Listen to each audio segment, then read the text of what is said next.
어떤 마을에 오래된 벤치가 하나 있었습니다. 사람들은 그 벤치를 나눔의 벤치 이렇게 불렀습니다. 그 이유는 누구든 그 벤치에 앉아서 자기가 가진 것을 옆 사람에게 조금씩 나누는 오래된 전통이 있었기 때문입니다.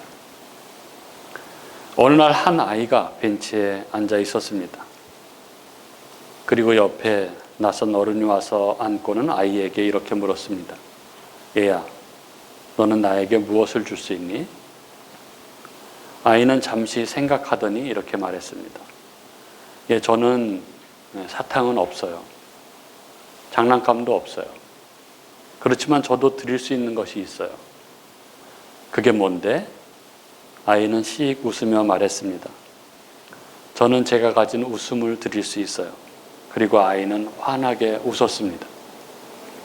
그 순간 옆에 앉았던 어른도 그리고 이 광경을 지켜보던 사람들도 따라 웃기 시작했습니다. 배고픈 사람의 배를 채워준 것은 아니지만 그 자리의 분위기를 바꾸고 또 사람들의 마음이 따뜻해졌습니다. 예, 사람은 누구나 자기가 가진 것을 줄 수 있습니다.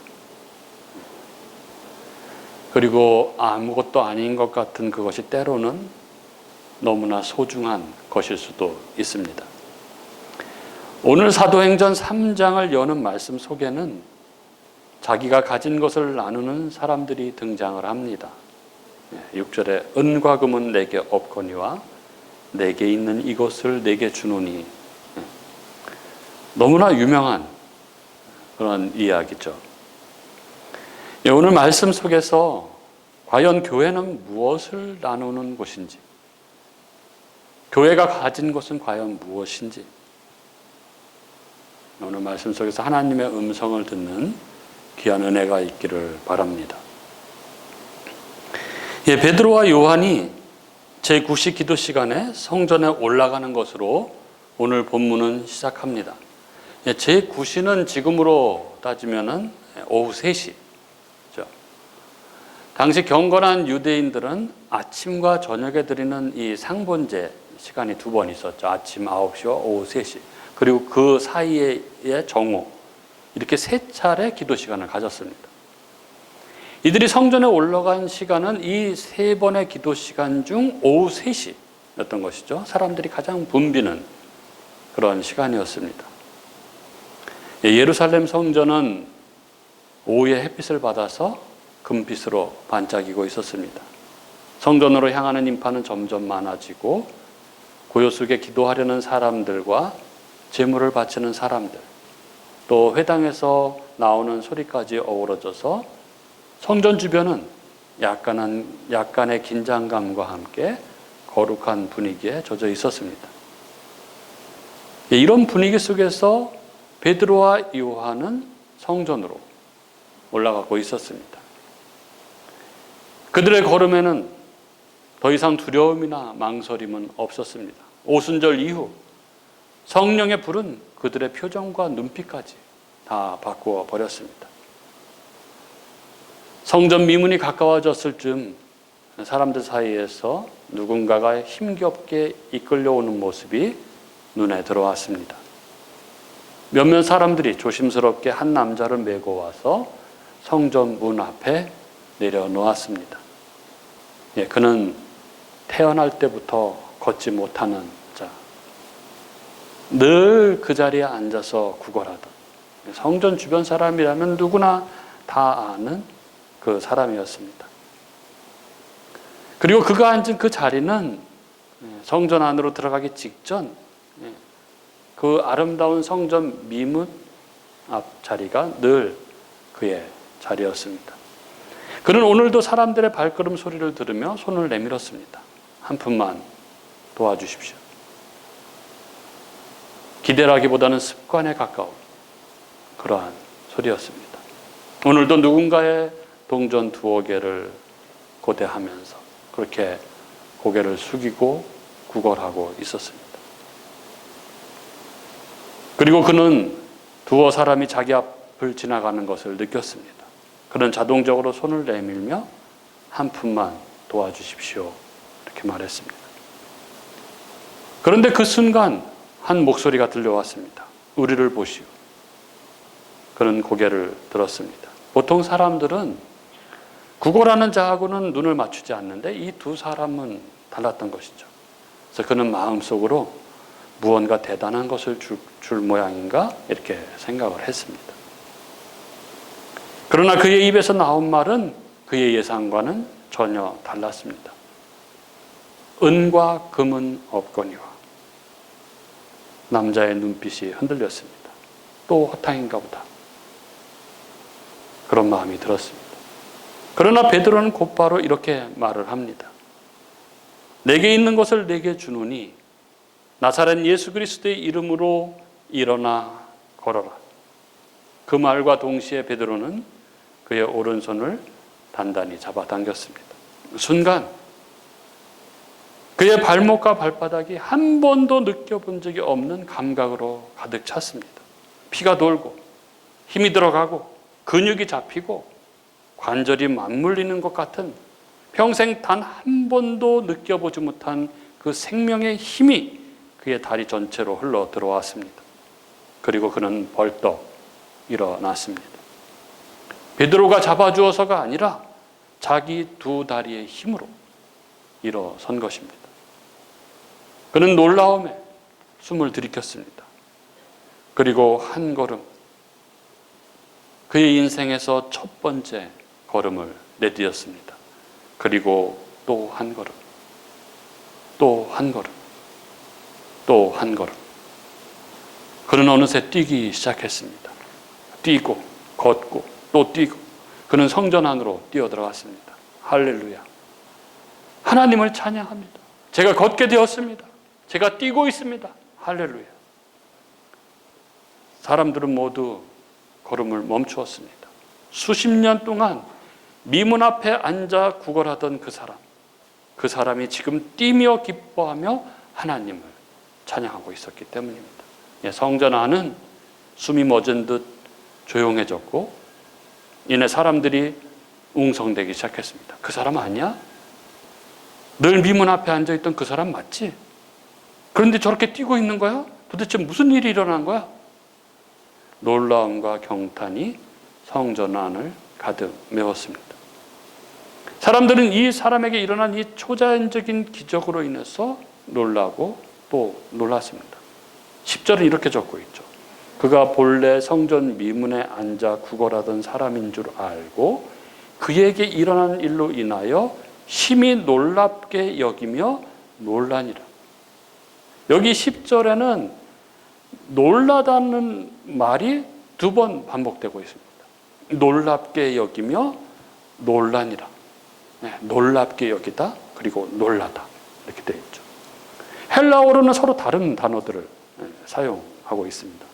첫 번째 놀랍게 여겼다는 말은 두려움이 섞여 있는 놀라움을 의미합니다.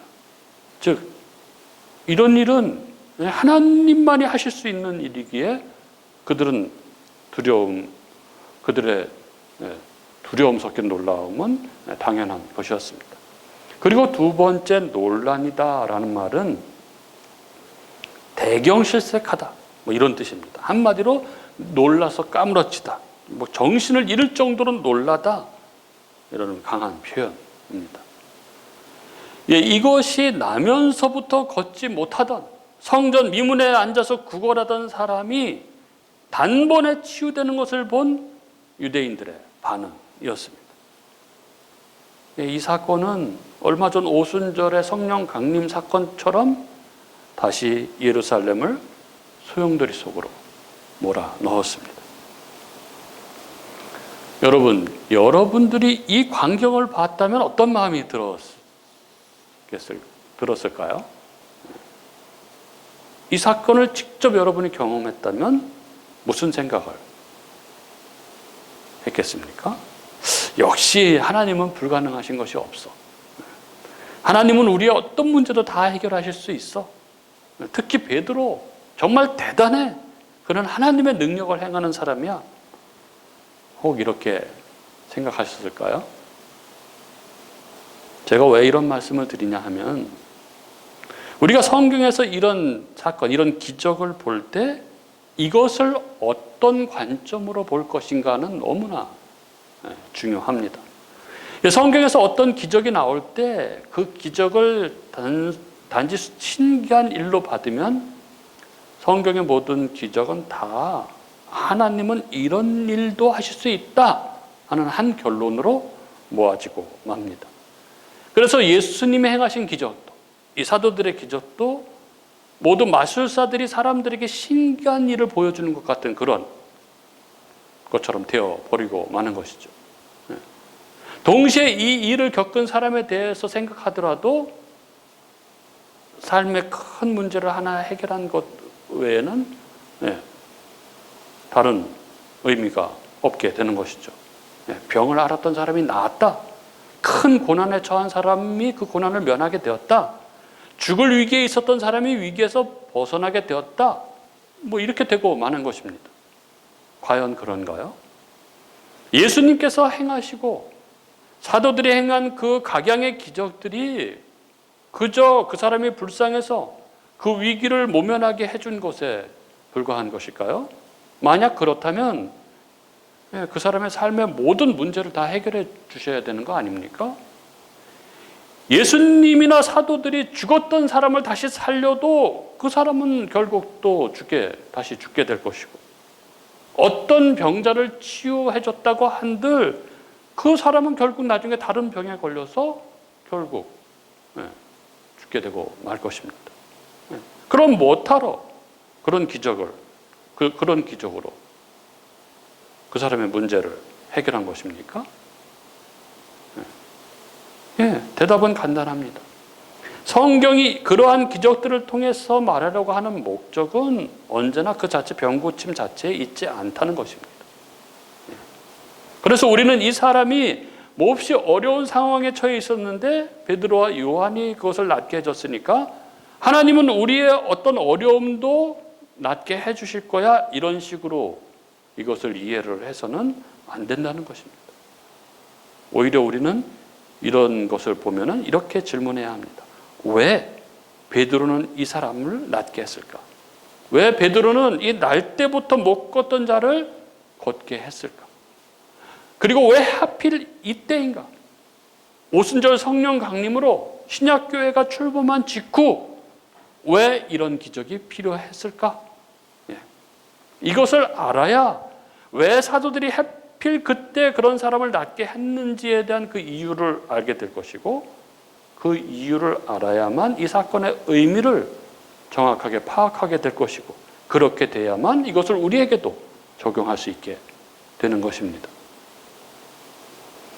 왜 하필 이 사람, 이 걸을 수 없는 사람을 걷게 했을까요? 이 나면서부터 걸을 수 없었던 사람을 왜 걷게 했을까요? 이 질문은 사도행전 3장뿐만 아니라 성경 전체가 말하는 구원의 본질과 연결되는 것입니다. 성경에서 걷는다라는 말은 단순히 걷는 행위가 아니라 삶의 방향, 존재의 회복, 하나님과의 관계 회복을 의미하는 핵심적인 은유입니다. 따라서 걷지 못하는 자가 걷게 되었다는 것은 단지 육체적인 치유를 말하는 것이 아니라 구원의 실체를 드러내는 표적, 사인입니다. 창세기 5장 22절에 보면 에녹이 무드셀라를 낳은 후 300년을 하나님과 동행하며, 하나님과 걸으며, 그리고 6장 9절에 보면 노아는 의인이요 당대의 완전한 자라, 그가 하나님과 동행하였으며 하나님과 걸었으며, 이렇게 나오죠. 성경에서 걷는다는 것은 곧 하나님과의 관계를 의미합니다. 걷는다는 것은 하나님과 함께 산다, 이런 의미인 것이죠. 그렇다면 걷지 못한다는 것은 무슨 의미인가요? 걷지 못하는 자는 무엇을 상징하는 것입니까? 하나님과의 관계가 단절된 자를 의미하는 것입니다. 게다가 그는 날 때부터 걷지 못하는 자였습니다. 즉 이 사람은 일시적인 장애가 아니라 태어날 때부터 걷지 못한 자, 애초부터 불가능했던 자, 자신의 노력으로는 그 문제를 해결할 가능성이 제로인 사람, 전적으로 무능한 자를 의미하는 것이죠. 그런 그가 어디에 앉아 있습니까? 성전 문 앞이죠. 성전 안으로 들어가지 못하는 자입니다. 성전이 무엇입니까? 하나님의 임재의 장소죠. 즉 하나님과 가까이는 있지만 하나님께로 다가갈 수 없는 상태, 자신의 힘으로는 절대 하나님께로 나아갈 수 없는 영적 무력함을 의미합니다. 그런 자가 걸어서 성전 안으로 들어갔다는 것은 곧 하나님과의 관계가 회복되었다는 것을 의미하는 것입니다. 따라서 성경에서 걷지 못하는 자가 일어나고 걷게 된 것은 죽음에서 생명으로 옮겨진 것에 대한 상징입니다. 그래서 구약은 메시아의 시대가 오면, 메시아가 오면 걷지 못하는 자가 걷게 되는 일이 일어난다고 예언하고 있는 것이죠. 이사야 35장 6절에 보면 그때는 저는 자는 사슴같이 뛸 것이며 이렇게 적고 있죠. 그리고 예수님도 마태복음 11장 5절에 이렇게 말씀하십니다. 맹인이 보며 못 걷는 사람이 걸으며 나병 환자가 깨끗함을 받으며 못 듣는 자가 들으며 죽은 자가 살아나며 가난한 자에게 복음이 전파된다 하라. 이 말씀은 예수님께서 12제자를 부르신 후의 이야기입니다. 요한이 옥에서 예수님께 제자들을 보내면서 이렇게 묻죠. 오실 그 이가 당신입니까? 우리가 다른 일을 기다릴까요? 이 요한의 질문에 예수님이 이렇게 대답한 것이죠. 소경이 보고 앉은뱅이가 걷고 문둥병 환자가 깨끗하게 되고 귀머거리가 듣고 죽은 자가 살아나고 가난한 자에게 복음이 전파된다고 그렇게 전해라. 즉 예수님께서는 구약의 메시아가 하리라고 예언된 것이 바로 이 걸을 수 없는 사람이 걷는 것이며 나는 지금 그 일을 행하고 있다 이렇게 대답하고 계신 것입니다. 그러니까 성경에서 걸을 수 없는 자가 걷게 되는 것, 그리고 소경이 보게 되고 귀머거리가 듣게 되고 벙어리가 노래하게 되는 것은 메시아의 왕국, 하나님 나라가 임할 때 나타나는 표징입니다. 그럼 왜 이때였을까요? 이 기적을 왜 이때가 언제입니까? 지금 오순절 성령 강림 사건이 있은 직후입니다. 마가의 다락방에 강력한 성령이 임하고 베드로의 설교에 놀라운 성령의 역사로 말미암아 3,000명의 새로운 교회가 탄생한 직후입니다. 그렇다면 이제 갓 태어난 교회는 무엇을 해야 하는 것일까요? 하나님은 그 첫 장면으로 나면서부터 걷지 못하는 자를 걷게 하는 이 사건을 보여주신 거죠. 즉 한 사람을 완전히 새롭게 하는 사건을 보여주셨습니다. 왜냐하면 교회는 사람을 새롭게 하는 곳이기 때문입니다.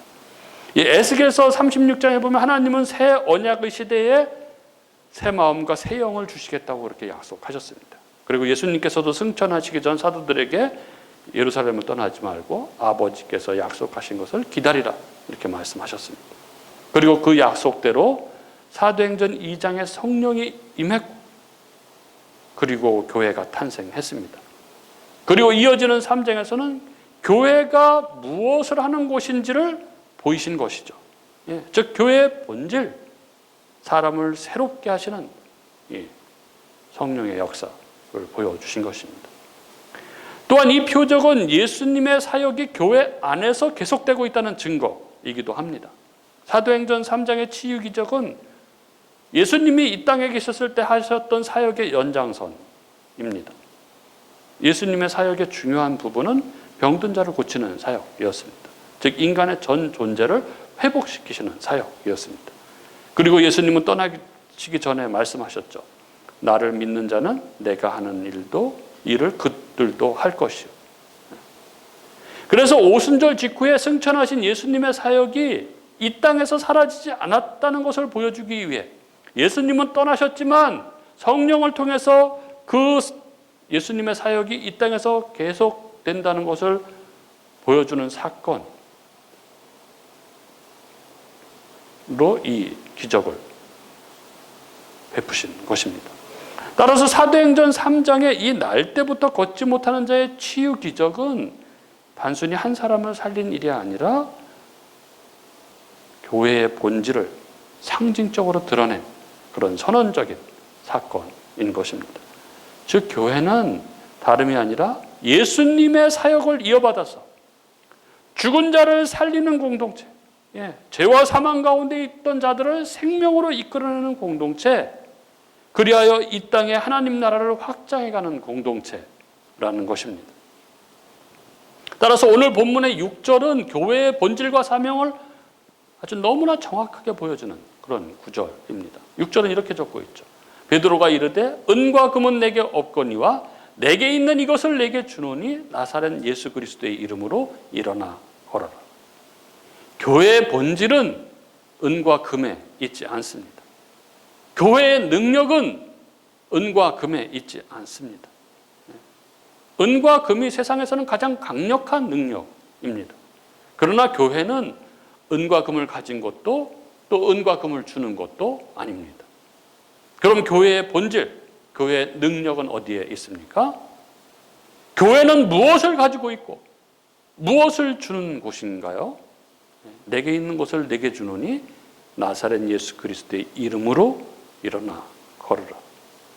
교회가 가진 것, 그것은 바로 예수 그리스도의 이름입니다.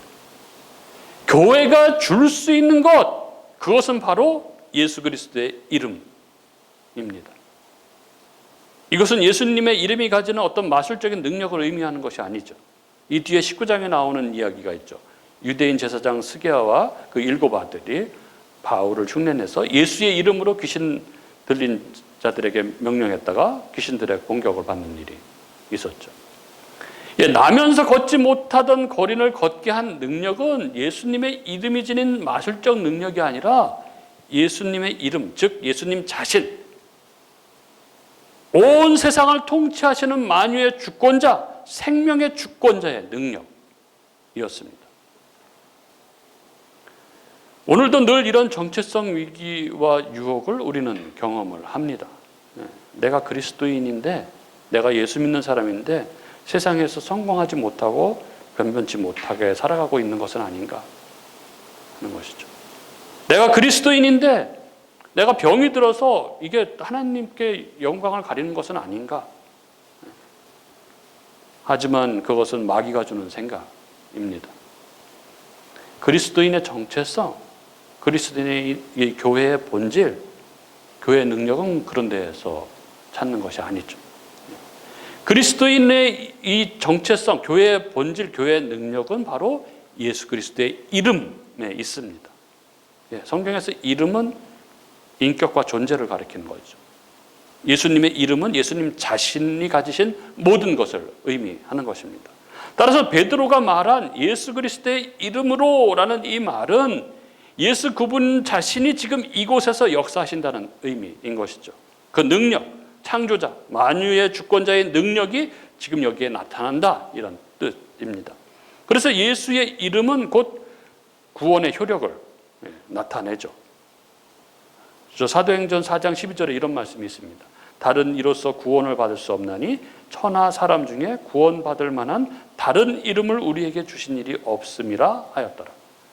예수의 이름은 단지 치료의 능력만이 아니라 십자가의 대속과 부활의 생명 자체를 의미합니다.